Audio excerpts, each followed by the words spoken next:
तो पान रखा, मसाला रखा, सारी चीजें रखी हैं। कहा क्या कि अब्बा को ये सारा पसंद था। मैं पूछना चाहता हूँ, जब वो एड़ियां रगड़ता रहा तब हमें उसकी पसंद का ख्याल नहीं आया? जब सर्दी में वो एक ताजा रोटी के लिए तुमसे लड़ता रहा तब तुम्हें ख्याल नहीं आया? जब वो ये कहता था बेटे ठंडी रोटी दांतों से कटती रही, तेरी बेबी ये ताना देती रही, तेरी बीवी कहती थी बेटियों की दौर में बड़ी गर्म रोटियां खाई हैं, जो बहुओं के दौर में शौक हो रखा है।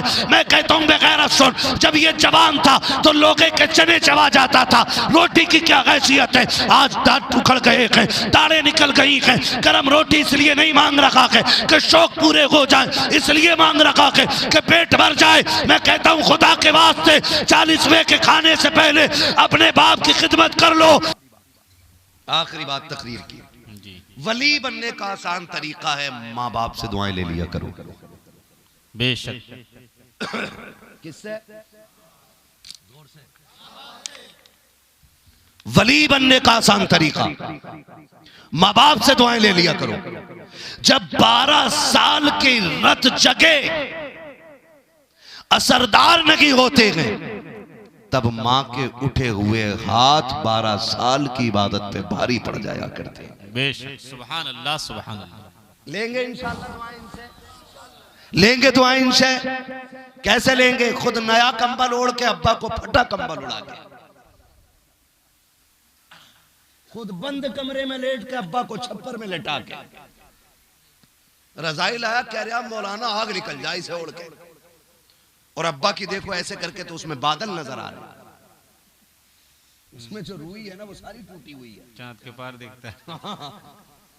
बादलों के पार दिखाई देता उसमें, उसमें चांद दिखाई देता है। ऐसे देखो ना सारी लाइट दिखाई देती है, और कहते हैं बड़ा करम है अल्लाह का। सुनो, अगर लायक बेटे हो तो नया कंबल बाप को दो, खुद पुराना कंबल ओढ़ो। माँ बाप नहीं लेंगे, मैं जानता हूं, वो कहेंगे अरे जा अल्लाह तू ओढ़ ले, मेरे ताई यही रजाई काफी है। अभी 5 साल पुरानी तो है ना, बड़ी गरमाई आती है, उनके पैर पकड़ लेना, कहना अब्बा जब तुम जवान थे मैं कमजोर था, तुमने सदा नया पहनाया है, आज मैं जवान हूं तुम कमजोर हो गए हो, तो मैं तुम्हें आज के बाद नया पहनाया करूंगा। सुभान अल्लाह। करेंगे इंशाअल्लाह, वादा करते हैं इंशाअल्लाह, गारंटी के साथ कहता हूं। अगर सर्दी में उनके हाथ उठ गए तो जा, तकदीर बदलने में रात नहीं लगेगी, रात नहीं लगेगी। मना जाके बाप को, कहता मौलाना तुम्हें क्या पता मेरा अब्बा कितना खतरनाक है। क्यों भाई खतरनाक है तेरा अब्बा, तो तू जिंदा कैसे है? तेरा अब्बा खतरनाक होता तो तुझे बचपन में खा जाता, जिंदा कैसे भाई तू? कह रहा ना, जब भी देखते हैं गुस्से में ही देखते हैं, कभी मीठी बात नहीं करते।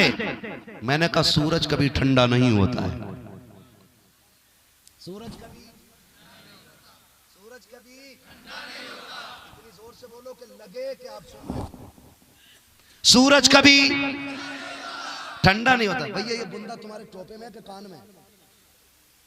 टोपे में, टोपे में। अरे यार कान की तरफ रखे हुए तो लग रहा था कान में है। इसे पीछे कर लो,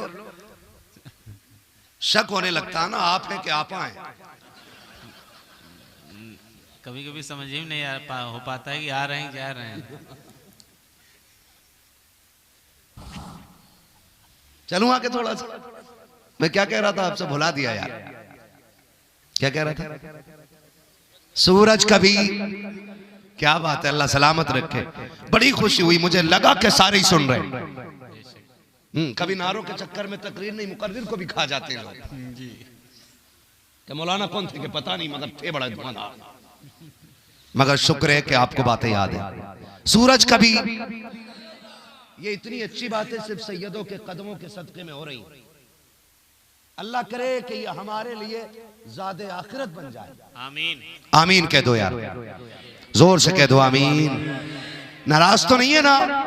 नहीं है ना नाराज? पीछे वाले भी नया कंबल लाएंगे इंशाअल्लाह। हाँ माशाअल्लाह, सबने हाथ उठा दिया। तवज्जो है सारे लोगों की। सूरज कभी ठंडा नहीं होता। अब्बा जब भी बोलते हैं कड़के ही बोलते, मैंने कहा सूरज जब भी निकलता गर्म होता है, मगर याद रख गर्मी में कितनी देर बैठ लोगे सूरज में? सर्दी में तो बैठ ही लोगे, पता है। गर्मी में कितनी देर टिक जाओगे? 10 मिनट, 3 मिनट नमाज जनाजा में खड़ा नहीं हो पाता आदमी।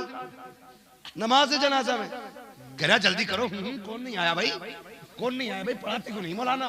किसकी रह गई भाई? अरे वो पढ़ लेंगे यार। मर जाता, मर 3 मिनट में। ऐसा लगता है नमाज जनाजा पढ़ने नहीं, एहसान करने आया मरने वाले। जबकि हक है उसका कि उसकी नमाज जनाजा पढ़ी जाए। खड़ो करो हो मौलाना को तो कुछ पता ही ना, हुजरे में बैठे, ये देखो सूरज तो हमारे ऊपर पड़ रहा। हाँ वो कुछ कहते ना भैया पेड़ के नीचे बैठ लो, नमाज वही पढ़ लो। उधर नीम के नीचे खड़े कुछ बख्शवाने आए, उनसे पूछो क्यों ना पढ़ी? कह रहे कपड़े ठीक ना थे। तो बेगैरत, जब तेरे कपड़े ठीक नहीं थे तो हमारे जनाजों में आने की इजाजत किसने दी तुझे? हमारे जनाजों में वो आया करे जिनका ईमान भी ठीक होता है और कपड़े भी ठीक होते हैं। बेशक है ना भाई? तो कह रहा कपड़े ठीक ना थे, दूर खड़े हो जाते। बात समझ में आ रही है ना? 3 मिनट सूरज में नहीं रुक पाते। लेकिन सूरज कितना जरूरी है, अगर छुप जाए तो छुप जाए अंधेरा हो जाता है, यानी कि रात हो जाती है। बाप सख्त कितना भी हो, अगर कब्र में चला जाए तो जिंदगी में अंधेरा हो जाया करता है। आप ये कह ही नहीं सकते हो कि बाप सख्त है। मैं जानता हूं हाँ बाप का लहजा सख्त हो सकता है, बाप गुस्से का तेज हो सकता है, लेकिन जा मेरी पूरी गारंटी है तुझसे बाप 5 साल से नहीं बोला है, 4 साल से नहीं बोला है, तुझे अच्छी नजर से नहीं देखा है। जा बाप सोता होगा, सलाम हो जाए, जलसा खत्म हो जाए, उसके कदमों में जाके बैठ जाना, उसके तलवे दबाना शुरू करना। जैसी उसकी आंख खुलेगी वो उठ के बैठेगा, तुझसे पूछे कौन है, कहना अब्बा तेरा नाफरमान बेटा आ गया है, इसे माफ कर दो। कसम खा के कहता हूं खता तूने की है, रोता हुआ बाप नजर आएगा, गलती तेरी है, आंख में बाप के आंसू होंगे, तूने खता की थी। बाप रो के कहेगा पगले तू तो आज आया है, मैंने तुझको पहले ही दिन अपनी तरफ से माफ कर दिया था। सच ये है कि तूने बाप को जाना ही नहीं है, बाप को जाना ही नहीं है। जाओ गारंटी है मेरी, उनकी कदमों में जाके बैठ जाना, कितने नाराज क्यों ना हो, तूने कितना सितम क्यों ना किया हो, उनके पैर पकड़ना। वो कहेंगे पगले सोया नहीं, कहना तुझे नाराज करके नींद नहीं आ रही है। फिर देख वो तुझसे लिपट के कितना रोता है, फिर देख उसकी गर्मी नरमी में कैसे बदल जाती है। हाँ तो करेंगे इंशाल्लाह राजी माँ बाप को, वादा करते हैं इंशाल्लाह। अच्छा ये बताओ हाथ उठा के किस किस के माँ बाप राजी है? माशाल्लाह माशाल्लाह, खुशी हुई देख के। फिर से पूछ लिए, जिंदा वाले तो नहीं उठा रहे हैं। मैंने ये पूछा वो लोग हाथ उठाएं जिनके माँ बाप उनसे राजी हों, राजी माँ बाप वाले, जिनके माँ बाप अपने बेटों से राजी हैं। माशाल्लाह सुभान अल्लाह। माशाल्लाह ज्यादातर हाथ ऐसे हैं कि जिनके माँ बाप राजी हैं। माशाल्लाह जिंदाबाद सुभान। सलामत रहो। और ये इतनी बड़ी नेमत है, इतनी बड़ी नेमत है। पूछा गया ये कैसे पता चलेगा खुदा राजी है कि नाराज? फरमाया जवान उठ के सुबह बाप का चेहरा देखे, अगर उससे उसका बाप राजी है तो उससे उसका खुदा पाक भी राजी है। बेशक समझ गए? बेशक सुभान अल्लाह। अब एक बात तरीका मैं बता दूं, अब यहाँ तो हो सकता है ना किसी ने हाथ यूं उठा दिया हो कि बात खराब ना हो जाए। कई बार ऐसा होता है अब्दुल करीम भाई, अम्मा की शान में शेर वही पढ़वाता जिसने सबसे ज्यादा अम्मा को रुलाया होता जी। और शेर पढ़े, देखो भाई बड़ा प्यार करता अम्मा से। अम्मा ने कहा ले लल्ला ये सिरप ला दिया 20 रुपए का, मसाला खान पैसे ही ना है तुम्हें सिरप ला दे। ये है माँ के फर्मा बरदार। सुनो मैं एक बात जानता हूं, अगर अब पता लगाना हो कि किसकी इज्जत घर के अंदर है और किसकी नहीं, तो एक आसान तरीका मैं बता रहा हूं। बता पूछ नहीं रहे कहीं मेरा ही भाव ना खुल जाए। माँ बाप से अगर आप पूछेंगे औलाद कैसी है, तो माँ बाप कहते हैं अल्लाह ने जैसे हमें औलाद दी ऐसी सबको दे। कैसी औलाद है? अम्मा कहती है मेरा बेटा कभी मेरे बगैर खाता ही नहीं। अब्बा से पूछो औलाद कैसी है, तो बाप कहता मौलाना क्या बताऊं, मेरा बेटा ईद के कपड़े उस वक्त तक नहीं लाया जब तक मेरे कपड़े नहीं खरीदवा दिए थे। क्यों? क्योंकि माँ बाप अपनी औलाद को समाज में रुसवा करना नहीं चाहते हैं, और औलाद ये समझती है कि हमारे माँ बाप को हमसे कोई तकलीफ नहीं है। ये सुनना मेरी बात कान खोल के। जी खत्म कर लूं, 1 घंटा हो चुका। बोले आप बोले। जितने लोग सुनना चाहते हैं वो कहते हैं जरा या रसूल अल्लाह, या रसूल अल्लाह। जो जलसा खत्म करना चाहते हैं वो कहते हैं जरा या रसूल अल्लाह। लो या रसूल अल्लाह के नारे सबको प्यार है। हाँ, जलसा खत्म करना नहीं चाह रहे। नहीं, बहुत बड़े बड़े लोग, जिम्मेदार लोग होते हैं, ये डर रहता है कि इतने बड़े लोगों का वक्त हम जाय ना कर दें, क्योंकि हमें सिर्फ तक़ीक़ का काम है और सफ़र का काम है। इन बड़े लोगों को बहुत सारे काम होते हैं, किसी को मस्जिद, किसी को मदरसा, किसी को मुसल्ला, किसी को मुक्तदी, किसी को इक़्तिदा, ये सारी चीज़ें संभालनी होती हैं। और जनाब मौलाना अब्दुल करीम साहब तो इतना मसरूफ़ शख्स को कहा जाता है कि जिसको आधा हिंदुस्तान संभालना रहता है। हाँ, रोज इतने बहुत से तावीज़ लिखने और बोतलों में पढ़ने। हाँ, जिसे थाली बैठा ना मजार पे खड़ा, लाओ पानी फुकवा लो, पानी वही फुकवाया करो जिसे तकलीफ हो। ये भी मसला है, खैर उधर नहीं जाना है, वक्त लगेगा। मैं बस चंद बातें कहना चाहता हूं। माँ बाप कभी औलाद की रुसवाई गवारा नहीं करते। मैं ऐसे बापों को जानता हूं, ऐसे बापों को जानता हूं कि जो जेब में बिस्किट का पैकेट रख के टहलते थे और भूखे वक्त में खा लेते थे और कहते थे अल्लाह ने जैसा बेटा मुझे दिया ना ऐसा सबको दे, जबकि बेटा 1 रोटी नहीं देता उन्हें, 1 रोटी नहीं देता उन्हें। खुदारा आपसे हाथ जोड़ के कहता हूं, आप फाके से सो जाना, लेकिन कभी माँ बाप को भूखा मत सोने देना।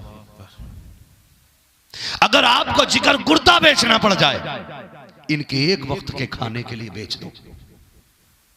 कोई ये न कहे कि हराम शय की बै भी हराम, ये फतवा ना लगाए, मैं कुछ और बताना चाह रहा हूं। आपको जितनी कीमती शय देनी पड़े इनके लिए दे दो, लेकिन इन्हें भूखा मत सोने देना। अपने लुकमों से पहले इनके लुकमे चेक किया करो, अपने जायके से पहले इनका जायका चेक किया करो।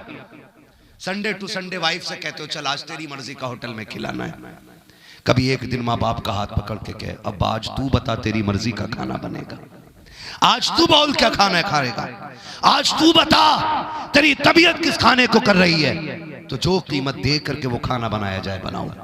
इसलिए कि जब हम नहीं कमाते थे तो हमारा बाप हमारी मर्जी के खाने बनवाता था, आज हम उसकी मर्जी के खाने बनवाएं, ये हम पे वाजिब है। करेंगे इंशाअल्लाह। मैं जब कभी सेल्फी देखता हूं ना लोगों की होटल में, यूं घोड़े पे बैठ के किधर के फला रेस्टोरेंट में, एक बार बाप के साथ भी सेल्फी ले, लाओ उसे अच्छे कीमती खाने खिला और क्या अब्बा ये भी तेरे कदमों की खैरात है जो आज तेरा बेटा यहां तक पहुंचा है। कहा करो ये बातें बाप से बैठ के, बंदा कहते ही नहीं, कह रहे अब्बा इंसाफ नहीं किया तुमने, अल्लाह के आगे पूछूंगा। कोई इतना कूटा जाएगा कि वहां पहुंचने की नौबत ही नहीं आएगी, पहले ही रिफर कर दिया जाएगा बाईपास से जहन्नम में। वालिद साहब का फोटो स्टेटस में इंतकाल के बाद लिखते हैं हाय मेरे वालिद साहब। हाय जिंदगी में कभी ना कहीं हाय मेरे अब्बा। हाँ, इंतकाल के बाद लगाते सब पुरानी तस्वीरें, पुरानी यादगार। हाँ, वो ईद पे ना किसी ने स्टेटस लगाया था, मुझे तो हैरत हुई, कब्रिस्तान में खड़ा और किसी से फोटो लिया उसने पीछे से और लगाया यार चले गए चाहने वाले, यार चले गए चाहने वाले। तो मैंने कहा तेरी आंख बाद में खुली है जब तेरा भी नंबर आ चला है। तो अब्बा के मरने के बाद मेरे अजमतों वाले अब्बा, मेरे रिफतों वाले अब्बा बेगैरत बेटे एक जगह गए, 40वें की फातह, पान पुड़िया भी रखी वहां, सिगरेट भी, दुनिया भर के पकवान, ये क्या? अब्बा को ये सब पसंद था। नहीं होता है, कहीं कहीं होता है, कहीं कहीं लोग रखते हैं, हमने भी देखा है। कहीं कहीं हुक्का भी लगा के रखते हैं वो। है? क्या वो मैं नहीं समझ पा रहा हूँ। मैं तो मिट्टी का बर्तन तो सुन्नत है, वो रख लो, लेकिन उसमें रूह रहती है, तो ये काम कर लिया करो इमाम लोगों, ये रूहें प्यालियों से निकालो। खैरियत है ना आप लोग? तो पान रखा, मसाला रखा, सारी चीजें रखी हैं। कहा क्या कि अब्बा को ये सारा पसंद था। मैं पूछना चाहता हूँ, जब वो एड़ियां रगड़ता रहा तब हमें उसकी पसंद का ख्याल नहीं आया? जब सर्दी में वो एक ताजा रोटी के लिए तुमसे लड़ता रहा तब तुम्हें ख्याल नहीं आया? जब वो ये कहता था बेटे ठंडी रोटी दांतों से कटती रही, तेरी बेबी ये ताना देती रही, तेरी बीवी कहती थी बेटियों की दौर में बड़ी गर्म रोटियां खाई हैं, जो बहुओं के दौर में शौक हो रखा है। मैं कहता हूं बेगैरत सुन, जब ये जवान था तो लोगे के चने चबा जाता था, रोटी की क्या हैसियत है? आज दांत उखड़ गए हैं, दाढ़ें निकल गई हैं। गर्म रोटी इसलिए नहीं मांग रखा है कि शौक पूरे हो जाए, इसलिए मांग रखा है कि पेट भर जाए। मैं कहता हूं खुदा के वास्ते 40वें के खाने से पहले अपने बाप की खिदमत कर लो, इसलिए कि अगर 40वें से पहले इसकी मर्जी का खिलाओगे ये भी राजी हो जाएगा, साथ खुदा भी राजी हो जाएगा। जिंदाबाद जिंदाबाद।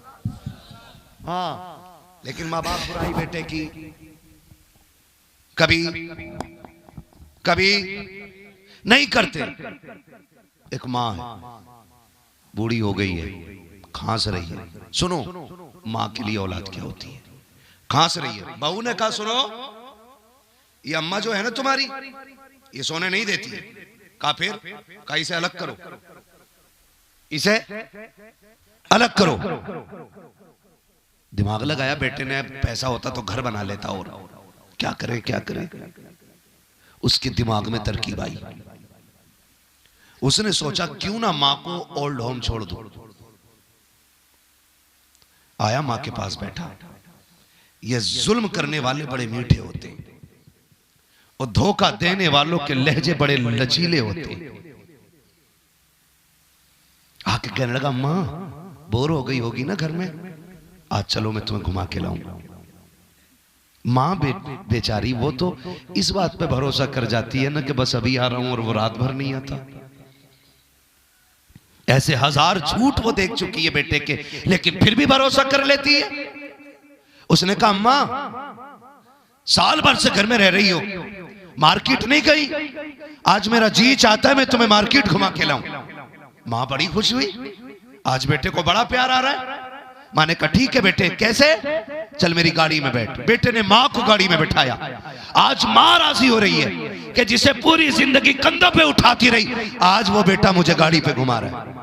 मां कदम कदम पे दुआएं दे रही, अल्लाह मेरे बेटे को सलामत रखना, अल्लाह इसकी खुशियों में कमी ना आए। मां पूछ रही है बेटे, मां तो बड़ी सादा होती है ना, बड़ी सादा होती है। बेटे ये इमारत काहे की है? अम्मा ये बैंक है। ये इमारत काहे की है? अम्मा ये हाल है। ये इमारत काहे की है? अम्मा ये फला बिल्डिंग है। बेटे ये क्या है? अम्मा ये पार्क है। बेटे ये क्या है? ये यहाँ की खूबसूरत इमारतें हैं। चलते चलते वो जगह आ गई जहां मां को छोड़ने का फैसला किया था। ओल्ड होम के दरवाजे पे जाके बेटे ने गाड़ी रोक दी है, और गाड़ी रोकने के बाद कहा अम्मा उतर आइए। माँ बेटे के हाथ का सहारा लेकर के गाड़ी से नीचे उतरी है। बेटा माँ को लेकर सीढ़ी पे बैठ जाता है। ओल्ड एज होम का सीढ़ी बनी हुई थी, उसकी एक पैरी पे बेटा बैठ गया।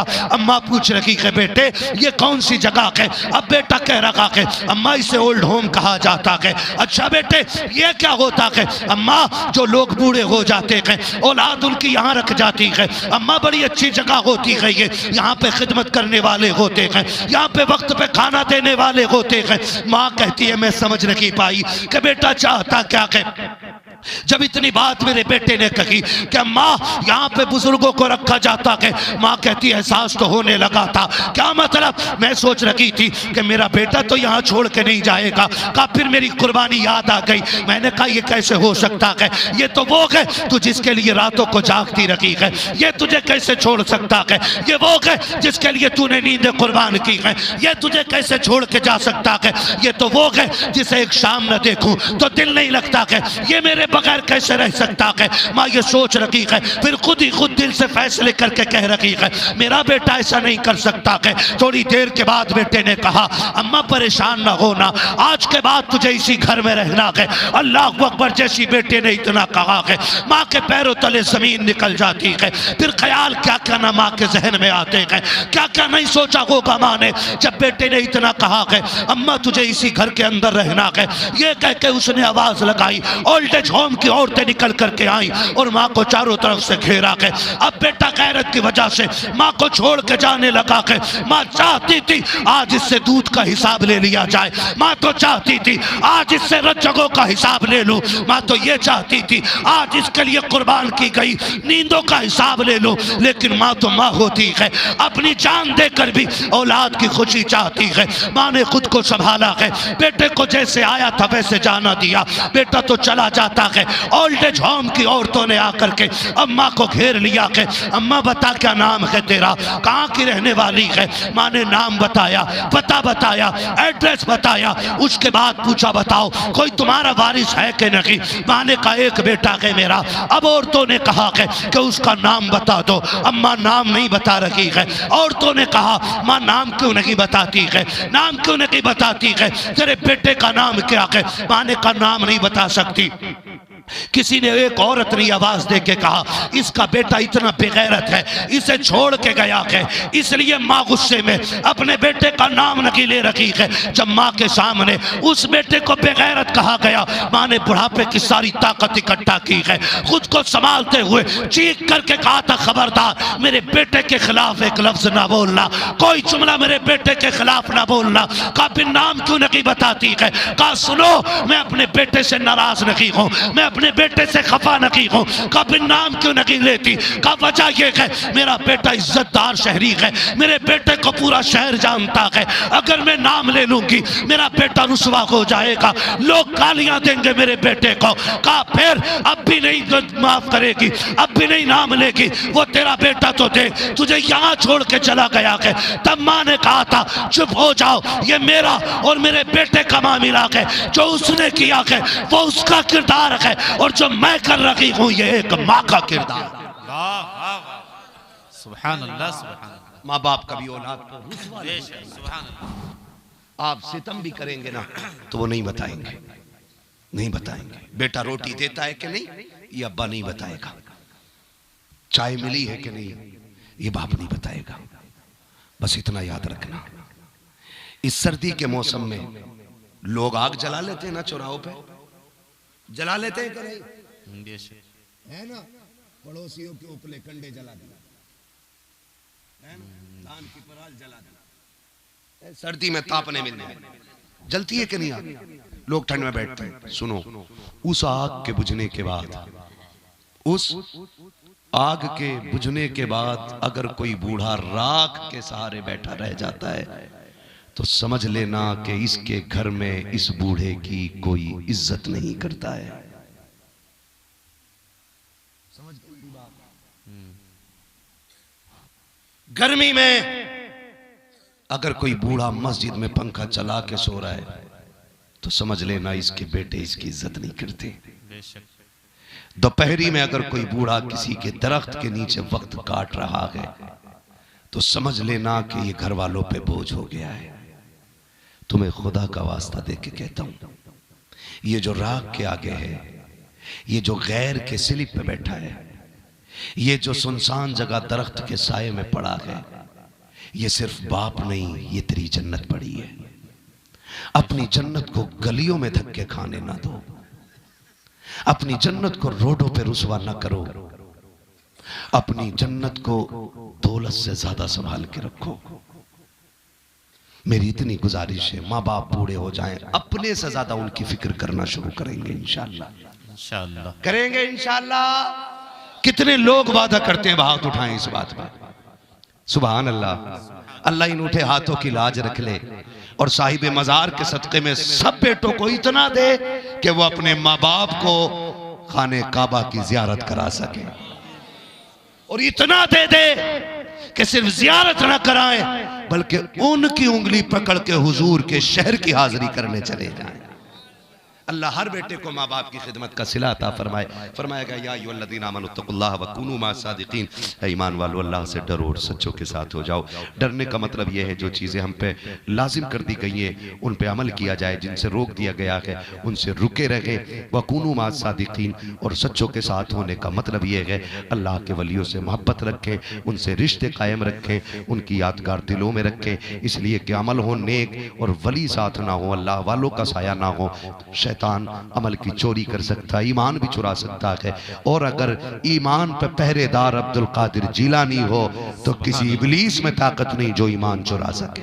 बेशक, सुभान है ना? बस कोशिश कीजिएगा, अल्लाह हमें माँ बाप की खिदमत की तौफीक अता फरमाए। बस जो हुए गलत